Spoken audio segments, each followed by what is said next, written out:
I'm going to talk to you guys today really quickly about chiaroscuro, or light and shadow. The word itself is an Italian conjunction that literally means light and shadow. Chiaro meaning light, scuro meaning to shade or shadow. Now the formula for light and shadow really comes to us from the Italian Renaissance, and the artists were trying to create naturalistic forms. And so by studying light and shadow, they could determine how the parts of light and shadow would predictably describe the surface of the form or the substance of the form, as well as the form itself. Now, if we're just trying to describe a form, all we really need are three values. We need a light value, a halftone value, and a shadow value. When we add to that the highlight and the reflected light, we actually are describing the surface of the form. When we add to that how much contrast we have, more or less, or the core of the shadow or the dark accents, these are the things that really describe the opacity or the translucency of the form. And so let's move forward with that quickly so we can just get the basics of this down. I don't want to waste too much of your time. So here what we see basically is how we're going to handle lighter and darker objects respectively. It's important that when you're describing objects, you're not just going from light to dark on the value scale. If you have the light up here on a number 2 value and you are using, let's say, a number 8 or 9 value for the shadow, that doesn't really leave you any room to describe a lighter object or a darker object. And it doesn't really look natural either. I mean, the way that light naturally works is that the lighter value on a light object is going to be higher in the value scale, and the shadow is going to be typically in the middle of the value scale. When we look at a lighter object, we can see that. If you compare it to the darker middle value of the cast shadow, you can see that the shadow in this case is really not that dark. We can see that with the cube here as well. With dark objects, you move all of the values down the scale. So in this case, our light is actually a middle tone and our shadow is a darker tone. And we can see that here now the shadow is actually closer to that cast shadow in value. So darker objects are going to have darker lights as well as darker shadows. We have to kind of keep that in mind. You're sort of bracketing values based on the value or the local value of the object itself. Now, the opacity and translucency of an object is really built off of contrast is your main thing. If you have more contrast between the light on your form and the shadow on your form, you're going to create a more opaque object. This object looks more opaque than this one because we can see that there's less contrast between the light and the shadow on this apricot than there is on the pear. And so when you look at the value scale, you can see that we're going to spread the light and the shadow out. In this case, the shadow gets darker for an opaque object. And here we see on the painted wooden sphere, we see that high contrast, as well as on the cube here. With cubical forms, by the way, you can see the light usually on one side, the halftone on another side, and the shadow on another. But the contrast between here is fairly strong. With a translucent object, it's you just bring the values closer together. And in this case, we see that the value of the shadow here is lighter as well as here. Opaque, translucent. You can see the difference there. Opaque, a lot of contrast. Translucent. Now, you also want to be conscious of the core of the shadow. Here on a translucent object, that dark leading edge of the shadow, what we call the core of the shadow, sort of disappears. And you got to keep in mind this is because light is penetrating the object. Light is literally passing from the light side through the body of the object and illuminating the shadow from inside. That's why the shadow is actually lighter on a translucent object, because the light's penetrating. If you have a dark object, you just move it all down the scale. If you're using a light that's a middle tone and a shadow that's, let's say, a number 9 value, that's going to represent a more opaque object like an avocado, let's say.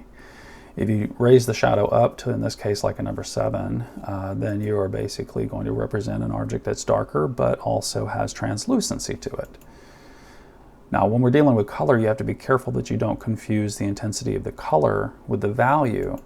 The values themselves are going to have less visual weight than a bright, intense color, and so you have to squint at the object to really determine the values. In this case, you can see the light values and the shadow values are pretty close, actually. There's not a lot of contrast there between them. With the lemon here, we can see that there is greater contrast between the light side and the shadow side, and don't confuse the highlight with the light. This is a reflection of the light source. We're going to talk about that in a second. The light and the shadow here, we see contrast between them. You can see a strong core to the shadow here, actually, and easier to see in black and white. So you have to squint at it when it's in color especially, but you know, you're always wanting to squint to see values. When you squint down, it kind of reduces the values into two different camps. You know, you squint at it, you can clearly see the light side here and the shadow side. Even though we have reflected light, in this case the reflected light is fairly close to the light, but it's not really competing with it. When we take away that white surface, we don't see as much reflected light into it, and you really see your shadow shapes very clearly. In this case, they almost look flat. A lot of contrast. Once again, this is an opaque object, an onion is, as is a pear. And so you can see the light and shadow have a lot of contrast. On a white surface, you're getting that reflected light, but you can also see from the light to the shadow here for these little tomatoes that they're fairly close in value, so it's a translucent object. And of course, human flesh is extremely translucent. Holding my hand up to the light here, you can see this is just rim light, basically rimming the fingers, but more importantly, look at where the light penetrates the flesh here. You can see it's literally glowing with red. Now, why is that? Of course, we have blood. And so as a red-blooded person, you know, we have that reddish quality where the light is penetrating and glowing from inside. You can see that transition right here as well. As you go from the light to the shadow, you can see that there is really no dark core to the shadow, but you're literally picking up on that redness of the blood coming through. When it comes to transparent objects, you're really dealing with refraction and reflection. And so what I mean by that is that where you're seeing the background behind the object or through the object, this is really what's telling us transparent. We see through it. As I know that conceptually seems very simple, but when people are drawing transparent objects for the first time, oftentimes they kind of get this sort of stuff mixed up. And so you got to have something in the background to see that something's transparent. And so in this case, you can see the folds in the cloth kind of through it. Now, where the glass is turning towards us, this is really where you see more distortion. And so this little shadow you see in the background here, we can see right here. And so it's kind of refracted based on the glass sort of getting more bunched up as it turns towards us here. And now as far as reflection goes, it's really the highlights. And so you can see here the light source reflected a number of times into the glass on the rim and in the body of it and down in the base of it. And then you can also see where the glass is sort of refracting in such a way that it's kind of giving us these darks here. So when you have objects that are behind the glass, it really helps to clarify what the glass is doing. So like on the onion back here, you can see the cast shadow coming along, and all of a sudden it boop, and it changes direction right there where the glass is more, where it's more oblique to our eye, it's turning towards us. Where the glass is more flat, where we're looking kind of directly through it, you can see that the cast shadow is not as distorted.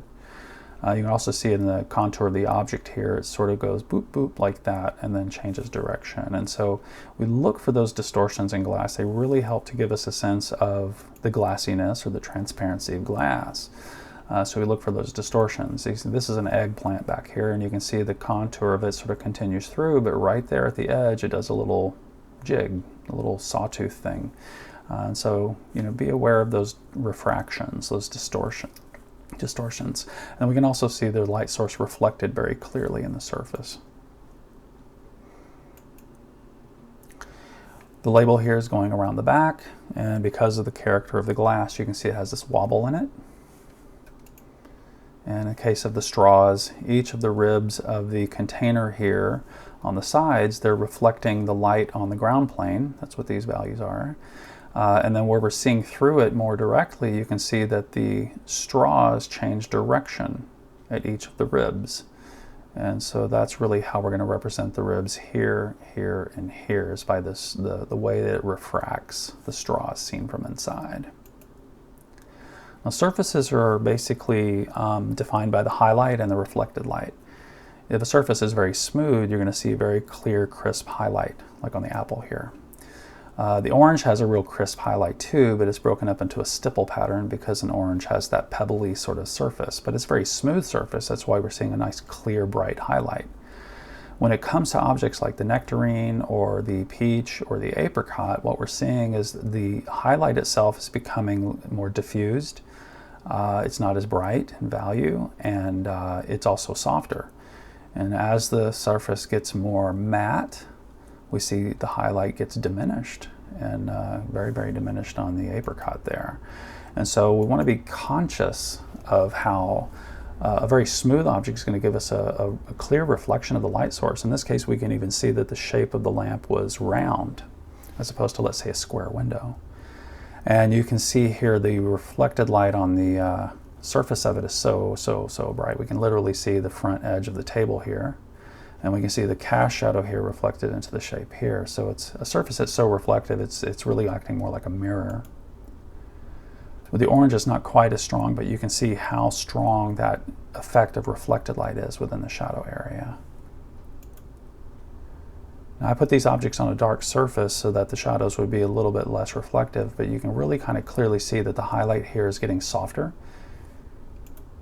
and in this case becoming very, very diffused. There is actually highlight there, but it's very, very, very diffused, very soft. On the apricot, it's almost imperceptible, but this is actually a highlight right here.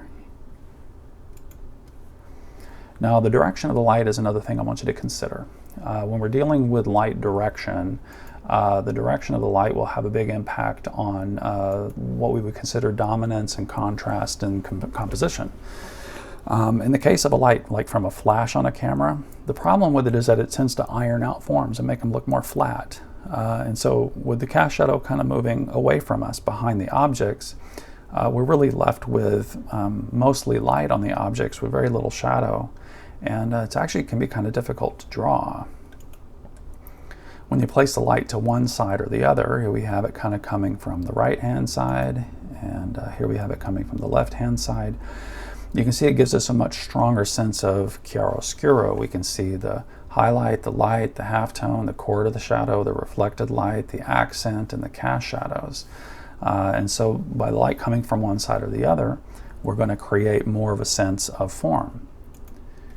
If we then pitch the light more to the back or more to the front, it also gives us a little bit more dominance. And what that basically means in composition is creating that character to the piece. It should have some character that's either leaning more towards one or the other if you want to sort of create a piece that has more of a directed emotional impact. Meaning that if you have a predominantly shadow or darker composition, it's going to feel, of course, darker emotionally than if you have a lighter composition. If you have mostly light in the composition, it will have more of that dominant characteristic of being in the light. So in this case, we have a light behind the object slightly, and so we have really what's called or what I'm calling anyway, a shadow dominant composition. So we're seeing more shadow on the objects than we are light. The light's kind of more of a rim. But we still have that defining the form. There's enough direction to it that we can see highlight, light, halftone, core, reflected light, accent, cast shadow. We can still see that defining the forms. And so that's it for the presentation. Okay, bye.